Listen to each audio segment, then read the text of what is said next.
on America East Women's Basketball Media Day.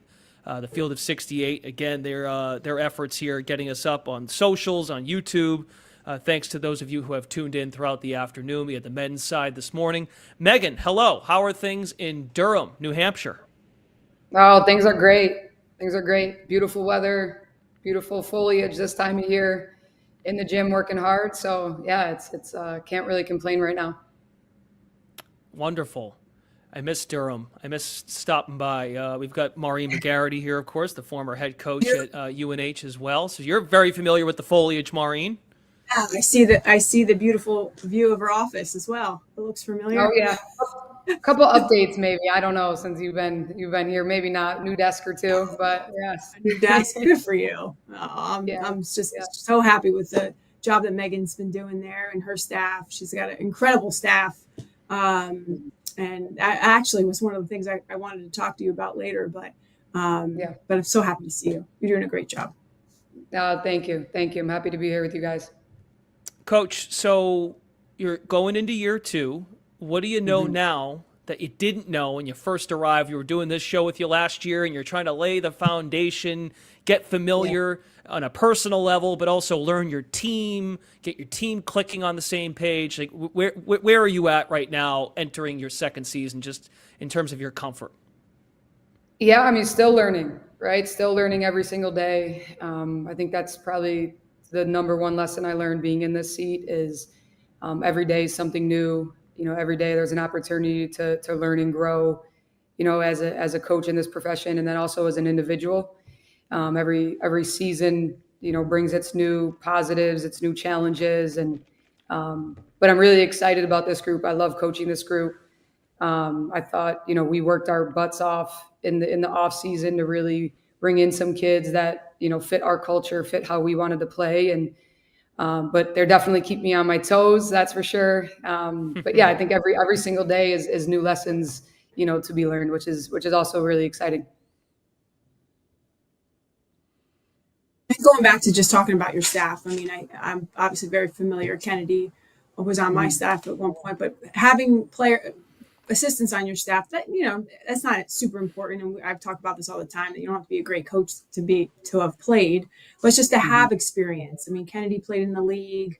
Uh, Alexa Brody, I'm very familiar with, played a great player at Colgate, just was like a fiery competitor. You're a fiery competitor.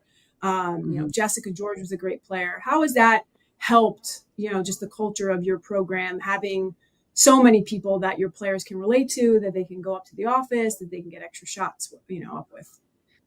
Yeah, I think it's showing them that we have people surrounding them that have been there, done that, and most importantly, I put together a staff based off of just who they are as people, not even necessarily about their resume or their experience in the business or anything like that. The people are really really important to me, and pouring into our young women and giving our young women a support system that they trust, they can look to, and they can lean on.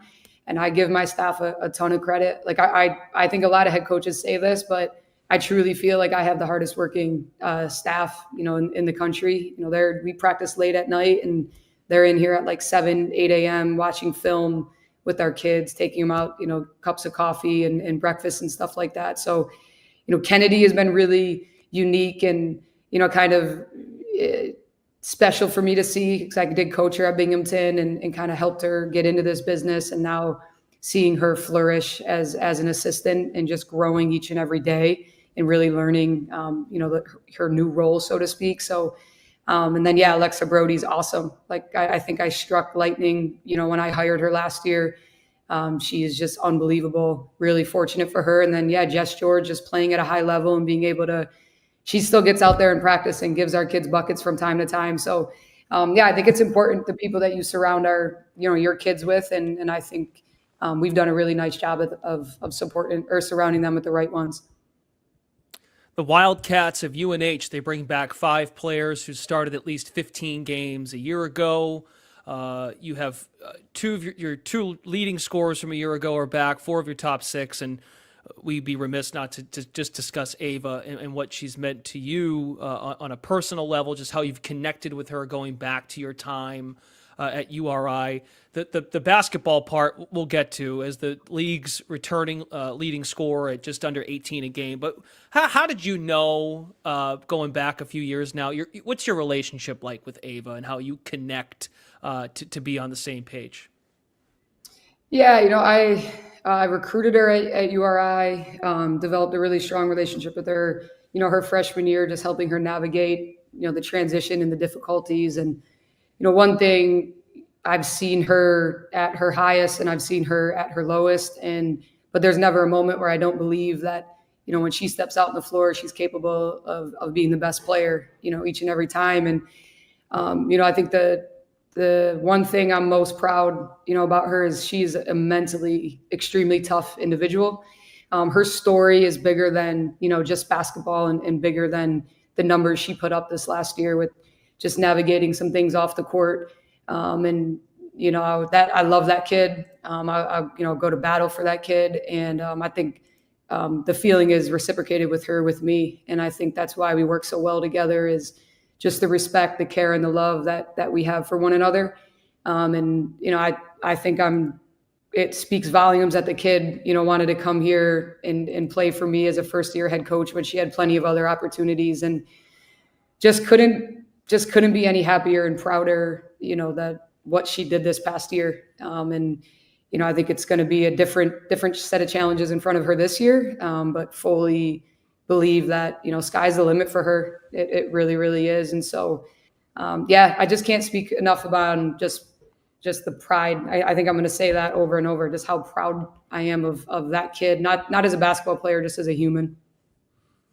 Amari, I'll follow up quickly on that. Just, Coach, when you bring up challenges, can you dive into what exactly you mean by that? Like, and we can talk on the floor now too. When you're the league leading scorer and you come back, when the scout is coming out, especially when you get to league play, it starts with Ava. I would imagine for most teams. So dive into some of those challenges she will face. Yeah, I think she started experiencing them towards the end of last year. They're the secret. She's no longer a secret, right? She's going to be the first on the scouting report.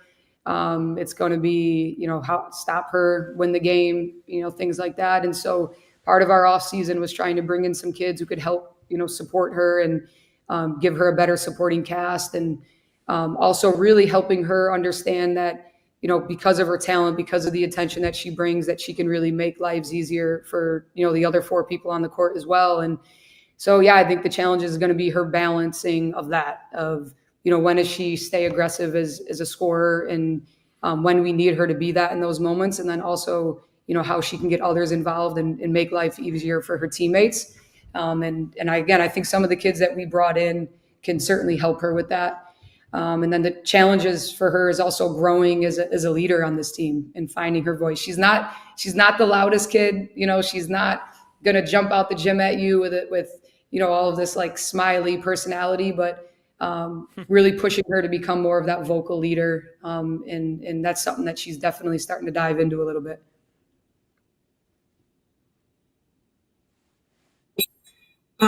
Just looking at your team, I mean, you haven't been the tallest, the biggest, but like you led the league in offensive rebounds.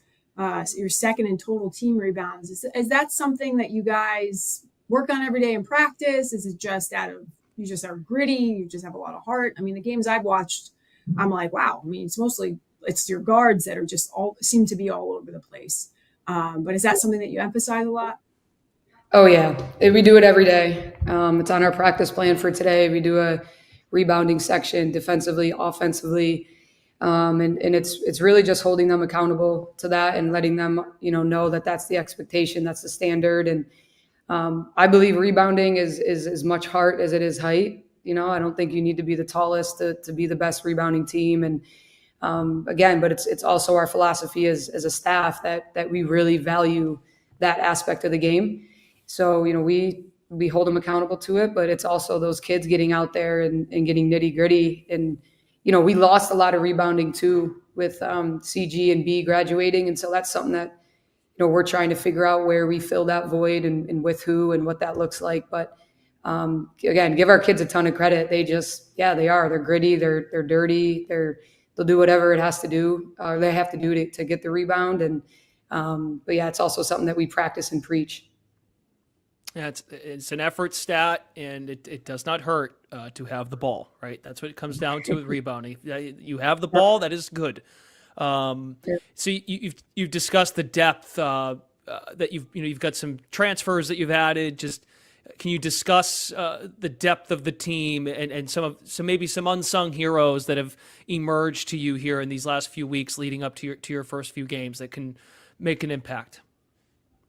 Yeah, I think it's a nice problem to have as a coach when we're sitting here and we're talking about like lineups and starting lineups and first off the bench, and it's kind of like it's going to be whoever's game it is for that day, and I think that makes for a really competitive, fun environment. And off the top of my head, I think Cam, Fiore from Binghamton, obviously she's very familiar with the league. I mean, she's undersized post, but man, does that kid just battle and play hard and rebound. She can shoot the three a little bit. She's given us some really nice kind of different scoring options than what we've had in the past year here as far as her ability to face up.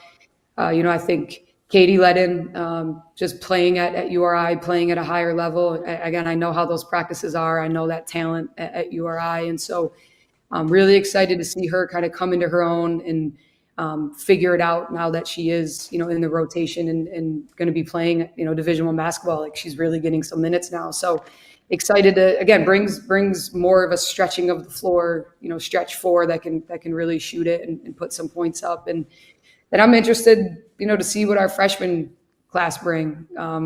Carolina Williams is someone that was highly sought after in the league. And I think she'll get some minutes as a freshman at that guard spot. And again, just talk about like a blue collar, tough, gritty kid. Just really, really excited to see her develop over the next year. But no, I'm excited for everybody. I think we do have a group that some kids could play 20, 25 minutes one game, and then the next game maybe it's not their day, and then they're playing, maybe a little bit less, and somebody else is playing more. But this group is fun. They compete. They play really, really hard. They love one another. I mean, the fact that they've only been together a short period of time, the relationship they've built thus far, and the connectivity they have has been pretty cool to watch.